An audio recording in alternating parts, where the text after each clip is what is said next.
श्रोता प्रेमियों, मैं राम सागर शास्त्री आप लोगों के समक्ष रखने जा रहा हूं एक प्रसंग, रणचंडी महायज्ञ। देखिए, बात उस समय की है जब लंका में राम और रावण का युद्ध चल रहा था कि लाखों वीरों का हुआ जब रण में संहार, तब लंकापति विजय हित करने लगा विचार। जब युद्ध में रावण के लाखों वीर मारे गए तो रावण चिंता में डूब गया। उसने विचार किया, अब मुझे विजय प्राप्त करने के लिए युद्ध की देवी को प्रसन्न करना चाहिए। आज रावण ने रणचंडी महायज्ञ करने का विचार किया। इस महायज्ञ में उसने वेदज्ञ ब्राह्मणों को बुलवाया। इधर एन तेन प्रकार से रणचंडी महायज्ञ की सूचना भगवान राम को प्राप्त हो गई। उन्होंने हनुमान को बुलाकर कहा, हनुमंतलाल, रावण रणचंडी महायज्ञ करने वाला है। यदि उसका यज्ञ सफल हो गया तो अपनी जीत होना असंभव है, इसलिए रावण का यज्ञ विध्वंस करने का तत्काल कोई उपाय करो। हनुमान ने कहा, प्रभु आप चिंता मत करो, मैं ब्राह्मण बनकर उसकी यज्ञ में जा रहा हूं। जैसे भी होगा मैं इस यज्ञ को विफल करने का प्रयास करूंगा।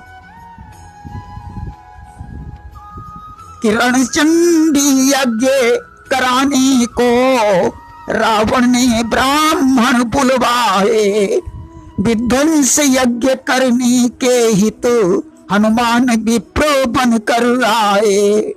आज हनुमान तेजस्वी ब्राह्मण बनकर उस यज्ञ में पहुंचे। उनके मुखमंडल के तेज को देखकर सभी ब्राह्मण प्रसन्न हो गए। हनुमान जी से कोई विशेष चर्चा भी नहीं हुई, और चर्चा होती भी कैसे। हनुमान जी तो ज्ञानियों में अग्रगण्य हैं। ज्ञान में वहां कोई ब्राह्मण हनुमान की क्षमता ही नहीं कर सकता था। अस्तु हनुमान जी जब यज्ञ का कार्य देखने लगे तो ब्राह्मणों ने प्रसन्न होकर हनुमान से कहा, विप्रदेव आप बड़े ज्ञानी ब्राह्मण हैं, हमसे कोई वरदान मांग लो। कि लग गए देखने यज्ञ कार्य, ब्राह्मण प्रसन्न हो गए सभी। मांग लो कोई वरदान विप्रो, हनुमत से यूं बोले हैं तभी। हनुमान ने कहा, ब्राह्मणों यज्ञ तो संसार की भलाई के लिए किया जाता है। जिसमें संसार को कष्ट पहुंचे वह यज्ञ किस काम का है। वेदों में यही कहा गया है कि सर्वे भवन्तु सुखिनः, सर्वे सन्तु निरामयाः, सर्वे भद्राणि पश्यन्तु मां कश्चित् दुख भाग भवेत्। सभी सुखी रहें, सभी निरोगी रहें, सभी का कल्याण हो, किसी को दुख न प्राप्त हो। इस रणचंडी महायज्ञ में आप लोगों ने जो संपुट रखा है उसमें से सिर्फ एक अक्षर बदलने का मुझे वरदान दीजिए। कि कपि बोले ना सोना चांदी, ना भूमि भवन चाहिए मुझे। संपुटित यज्ञ में एक अक्षर का परिवर्तन चाहिए मुझे। उस एक अक्षर के परिवर्तन में ही संसार का कल्याण हो सकता है। मैं अपने लिए कुछ नहीं मांग रहा हूं। ब्राह्मणों ने कहा, जाओ विप्रदेव, मैं एक अक्षर बदलने की तुम्हें आज्ञा दे रहा हूं। यज्ञ का संपुट मंत्र था, जय तुम देवी चामुंडे, जय भूतार्थ हारिणी, जय तुम सर्वगते देवी, काल रात्रि नमोस्तुते। हे देवी चामुंडा, तुम्हारी जय हो। हे प्राणियों के कष्टों को हरने वाली सर्वज्ञा देवी काल रात्रि, मैं तुम्हें प्रणाम करता हूं। हनुमान जी ने कहा, इस मंत्र में जहां हा अक्षर जुड़ा है उस हा अक्षर को निकालकर का अक्षर जोड़ दीजिए। कि हा अक्षर जोड़ा गया जहां का अक्षर वहां जोड़ दीजिए। भूतार्ति हारिणी के बदले भूतार्ति कारिणी कर दीजिए। अर्थात भूतार्ति हारिणी के बजाय भूतार्ति कारिणी कर दीजिए। देखिए, भूतार्ति हारिणी का मतलब होता है प्राणियों के कष्टों का हरण करने वाली, और भूतार्थ कारिणी का मतलब होता है प्राणियों को कष्ट पहुंचाने वाली। ब्राह्मण तो हनुमान को वरदान दे चुके थे, उन्होंने हा अक्षर हटाकर उसमें का अक्षर जोड़ दिया। अब तो यज्ञ प्रारंभ हो गया। ब्राह्मण संपुट बोलने लगे कि जय तुम देवी चामुंडे, जय भूतार्तिकारिणी, जय तुम सर्वगते देवी, काल रात्रि नमोस्तुते। हे चामुंडा देवी तुम्हारी जय हो, ये प्राणियों को कष्ट पहुंचाने वाली सर्वज्ञा देवी काल रात्रि आपको प्रणाम है। अब तो यज्ञ का फल ही विपरीत हो गया। अब आप लोग विचार करें कि मंत्र में एक अक्षर की गलती से भी उल्टा फल प्राप्त हो सकता है। भागवत में प्रमाण मिलता है कि जिस समय देवराज इंद्र ने त्वष्टा के पुत्र विश्वरूप को मार डाला, तो त्वष्टा ने यज्ञ के द्वारा इंद्र को मारने वाला पुरुष उत्पन्न करने की चेष्टा की, परंतु मंत्र में उदात्त अनुदात्त में कमी आ गई और इंद्र को मारने वाले के बजाय इंद्र से मरने वाला पुरुष वृत्तासुर पैदा हो गया। देखिए, मंत्रों में बहुत बड़ी शक्ति है। वशिष्ठ जी ने तो मंत्र के बल से श्राद्ध देव मन की इला नाम की पुत्री को सुदुम्न नाम का पुत्र बना दिया। जब रावण ने शिव मंदिर में आकर्षण मंत्र का जाप किया था, तो पाताल में रहने वाले उसके पुत्र अहिरावण का चित्त डोल उठा कि मेरा पिता मुझे याद कर रहा है।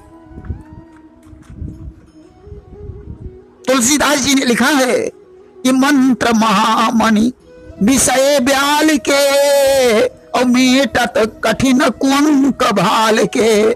मंत्र के बल से सर्प के जहर को लोग नष्ट कर देते हैं, दुर्भाग्य को सौभाग्य में बदल देते हैं। इसलिए हमेशा ध्यान रखें, मंत्रों के मामले में वेदज्ञ ब्राह्मण का ही चुनाव करें, अन्यथा मंत्र गलत हो जाने पर कल्याण के बजाय आपका अकल्याण हो सकता है। देखिए, ब्राह्मणों की अनेकों उपजातियां हैं। कोई मिश्रा है, कोई तिवारी है, कोई भट्ट है, कोई जोशी है, कोई नागर है, कोई महापात्र है, तो कोई गोस्वामी है। देखिए, समस्त ब्राह्मण ऋषियों की संतान हैं। हर ब्राह्मण वेद का अधिकारी है। जो वेदज्ञ है वही विद्वान है, और जो विद्वान है वही श्रेष्ठ है। कहा गया है विद्वान सर्वत्र पूज्यते। विद्वान की हर जगह पूजा होती है। पंडित गदाधर भट्ट काशी के परम विद्वान थे। ऊंचे ऊंचे वक्ताओं में भी कोई गोस्वामी है, कोई भट्ट है। अरे, ब्राह्मण को भगवान ने सभी जातियों से बड़ा माना है, इसलिए हर ब्राह्मण पूजनीय है। हमेशा ध्यान रखो, जो विद्वान है वही मंत्र का अधिकारी है। आज एक अक्षर के परिवर्तन होने से रावण की यज्ञ का विनाश हो गया, तो गलत मंत्रों से आपका कल्याण कैसे हो सकता है?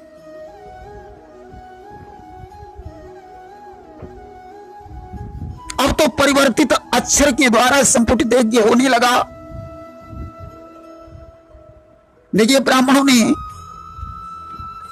हनुमान के विचार को स्वीकार कर लिया और उसी आधार पर संपुटित यज्ञ प्रारंभ हो गया कि विप्रवृंद ने कर लिया यह विचार स्वीकार, महायज्ञ होने लगा संपुट के अनुसार। उस एक अक्षर के परिवर्तन ने महायज्ञ के फल को उल्टा कर दिया। रावण को इस युद्ध में थी विजय की आस, परंतु इस यज्ञ से हो गया उसका विनाश। धन्य है पवन पुत्र हनुमान को, हारण से कारण किया करनी यज्ञ विनाश। वापस आए लौट कपि रामचंद्र के पास। आज यज्ञ को इस तरीके से विध्वंस करवा के हनुमान रामादल को लौटाए। भगवान राम हनुमान की प्रशंसा करने लगे कि रामचंद्र करने लगे हनुमत का यश गान। बोले सचमुच वीर तुम हो बल बुद्धि निधान। भगवान ने कहा हनुमान आप बड़े बुद्धिमान हैं, लंका का ये सारा युद्ध तुम्हारे ही बल पर चल रहा है कि लंका का यह संपूर्ण युद्ध है तात तुम्हारे ही बल पर। डंका बज रहा आज मेरा कपिनाथ तुम्हारे ही बल पर। आज अगर रामचंद्र का डंका बज रहा है तो सिर्फ तुम्हारे ही बल पर बज रहा है। ऐसा कहकर भगवान ने हनुमान को हृदय से लगा लिया। आज गगन मंडल से देवगण फूलों की वर्षा करने लगे कि हनुमत को श्री राम ने छाती लिया लगाए। नभमंडल से देवगण रहे फूल बरसाए। आज चारों तरफ भगवान राम के सहित हनुमंत लाल की जय जयकार होने लगी कि जय कपिवर जय विश्वपति जय प्रभु जगदाधार। रामादल में छा गई चहुदिस जय जयकार। प्रेम से बोलिए सियावर रामचंद्र की जय।